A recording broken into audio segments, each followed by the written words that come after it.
भारत में रहकर भारत के खिलाफ गद्दारी करता है। साहिल हमारे साथ जुड़ चुके हैं। साहिल, जरा बताइए शख्स के बारे में जिसे गिरफ्तार किया गया है।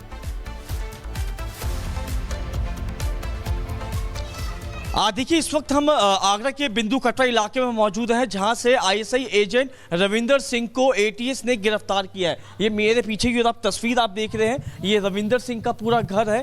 रविंदर सिंह बचपन से ही अपने परिवार के साथ यहाँ पे रहते थे और ये बताया जा रहा है कि कुछ ही देर पहले रविंदर सिंह की पत्नी और उनके बच्चे जो है घर से कहीं चले गए हैं ताला लगा के, और फिलहाल अभी घर के अंदर कोई भी मौजूद नहीं है। यूपी एटीएस को पूरी जानकारी थी कि रविंदर सिंह जो है फतेहाबाद की ऑर्डिनेंस फैक्ट्री में काम करता है। पूरी जानकारी पाकिस्तान में बैठे नेहा नाम की जो लड़की जो कि आईएसआई एजेंट थी, पूरी भारतीय गोपनीय जानकारी जो थी वो साझा की गई थी, जिसके आधार पे यूपी एटीएस ने गिरफ्तार किया है। और अभी भी ये माना जा रहा है कि अभी भी रविंदर सिंह से पूछताछ की जा रही है। पूछताछ में जो है कई बड़े खुलासे किए जा रहे हैं कि आखिरकार ये किस समय मिला था। और ये भी बताया जा रहा है कि 2024 में जून जुलाई के महीने में आईएसआई एजेंट जो कि नेहा बन के फेसबुक पे मिली थी, इससे रविंदर सिंह से कांटेक्ट करती है, इससे दोस्ती बढ़ाती है। दोस्ती बढ़ाने के बाद नेहा जो है व्हाट्सएप के जरिए अपना नंबर शेयर करती है, दोनों के बीच में वीडियो कॉल बातचीत शुरू हो जाती है। उसके बाद जहां ये काम करता था ऑर्डिनेंस फैक्ट्री में, वहां का वीडियो बनाकर नेहा को व्हाट्सएप के भेजा करता था। देखिए, मैं एक बार तस्वीर भी दिखाऊंगा, विजय मेरा थोड़ा नजदीक आके दिखाएं। अब ये देखिए, फिलहाल सामान यहाँ पे पड़ा हुआ है और ऐसा लग रहा है कि कुछ ही देर पहले जो है घर के लोग यहाँ से गए हैं, लेकिन कहाँ गए हैं ये आस पड़ोस से भी जानकारी नहीं है, क्योंकि हमने आस पड़ोस के लोगों से बातचीत करी ऑफ कैमरा, तो उन्होंने यही कहा कि आखिरकार ये किसी से बातचीत नहीं करता था रविंदर सिंह। वजह यही थी कि सुबह के टाइम जाना था, शाम को यहाँ से वापस लौटता था और इनका बिहेवियर जो था काफ़ी ज़्यादा अटपटा था। लोग मौजूद हैं, उनसे भी बातचीत करते हैं। अभी रविंदर सिंह आप जानते हैं? हाँ, जानता हूँ, मेरे पड़ोसी हैं। हाँ। आईएसआई एजेंट निकले हैं, पूरी जानकारी देते थे। कुछ जानकारी सर, इसके बारे में हम कुछ भी नहीं कह सकते, क्योंकि हमें नहीं पता क्या था क्या नहीं। कुछ चाल ढाल में रखता था, कोई अंतर इनका बोलचाल में? कोई नहीं, बहुत सही थे, सामान्य व्यवहार जीते थे जैसे हम लोग हैं। इनके परिवार में कौन कौन था? मम्मी पापा थे। पापा अभी कुछ ही समय पहले एक्सपायर हुए नवंबर में। अब माता जी हैं और 2 बच्चे हैं और वाइफ है। तो कोई जानकारी है कहाँ पर गए हैं? कुछ नहीं कह सकते कहाँ गए हैं। हाँ, देखिए, और भी लोग हैं यहाँ पे, ये सब आस पड़ोस के लोग हैं। इन आस पड़ोस के लोगों को बिल्कुल नहीं पता था। भैया, आपको पता है कि रविंदर वो एक ही एजेंट है निकले हैं? कुछ जानकारी परिवार कोई नहीं कुछ आइडिया कहाँ गए हैं? कोई पता नहीं। देखिए, ये सब आस पड़ोस के लोग हैं, बिल्कुल जानकारी नहीं है। बाबूजी, रविंदर सिंह के बारे में जानकारी है, कहाँ गए इनका परिवार? हम तो निकलते नहीं, हमने तो देखा नहीं।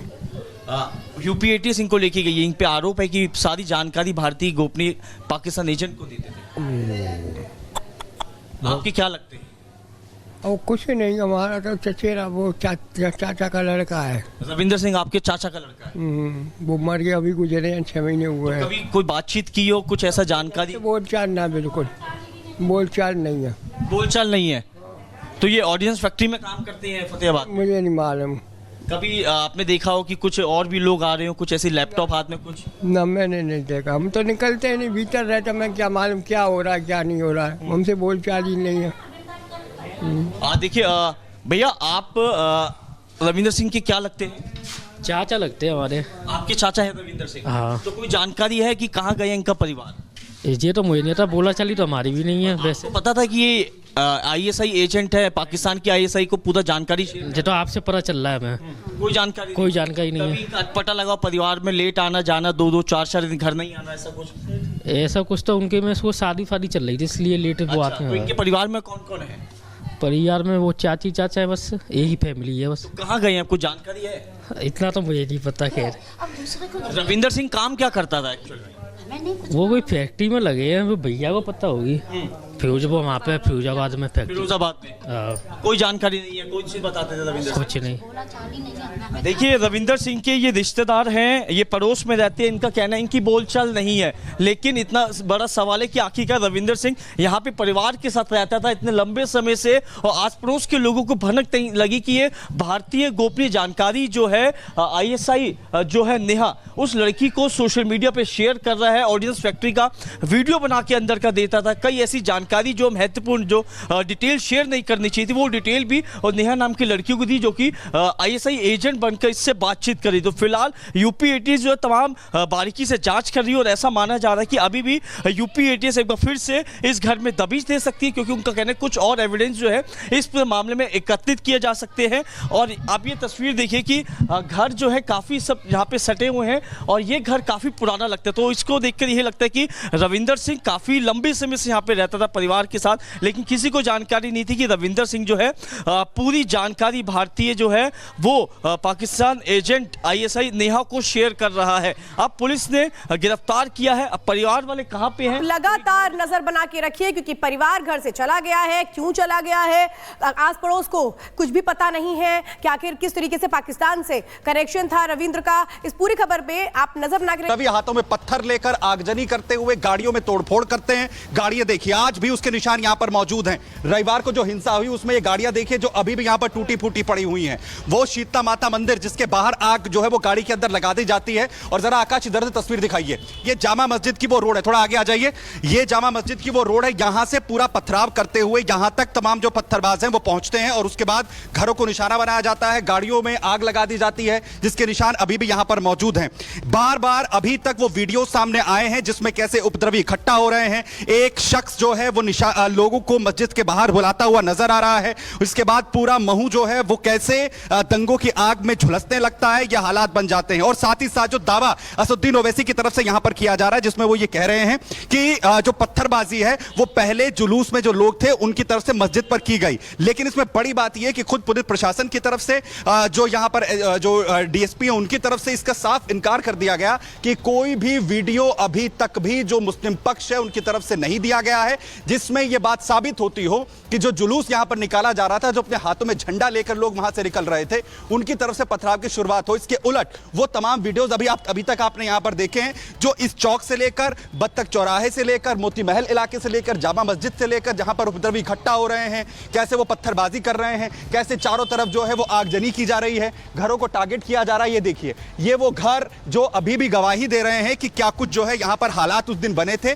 कैसे ये बिल्कुल नया घर है, घर की अब तक ओपनिंग नहीं हुई है। जिन्होंने इस घर को बनाया है वो लोग अभी तक यहां पर रहने के लिए नहीं आए हैं, लेकिन इस घर को कैसे टारगेट किया गया। एक भी तस्वीर अभी तक जो दावा असदुद्दीन ओवैसी की तरफ से गैर जिम्मेदाराना जो बयान यहां पर दिया गया है उसकी तस्दीक यहां पर नहीं करता है। और सुबह जो लोग यहां पर मौजूद थे जिनके घरों को निशाना यहां पर बनाया गया है, उनसे हमारी यहां पर बात हुई। उनका यह कहना है कि अगर वो जुलूस की बात कर रहे हैं तो असदुद्दीन ओवैसी ये बताएं कि आखिर क्या यहां पर कोई जुलूस निकाला जा रहा था, क्या यहां पर किसी लोगों की तरफ से भारत के लिए जो जश्न क्या मनाया जा रहा था। सभी लोग अपने घरों के अंदर मौजूद थे। एक भीड़ जामा मस्जिद की तरफ से यहां पर आती है, उनके घरों को टारगेट करती है, उनकी गाड़ियों को आके हवाले कर दिया जाता है। नजर आ रहा है कि क्या दंगाइयों को बचाने की कोशिश कर रहे हैं असदुद्दीन ओवैसी। बहुत बहुत धन्यवाद सुमित, आगे भी अपडेट लेंगे। फिलहाल जानकारी देने के लिए धन्यवाद। और बढ़ते हैं और आगे बात करते हैं अलीगढ़ के। अलीगढ़ से एक सनसनीखेज वारदात की तस्वीरें सामने आई है। 25 साल के युवक पर ताबड़तोड़ फायरिंग कर दी जाती है, हत्या कर दी जाती है। बाइक सवार बदमाशों ने करीब 8 से 9 राउंड फायरिंग की, जिसमें मौके पर उस शख्स की मौत हो जाती है। वारदात के बाद इलाके में कैसे दहशत हुई, लेकिन पुलिस ने वहां पर पहुंचकर कैसे जांच शुरू कर दी, इस रिपोर्ट में समझाते हैं।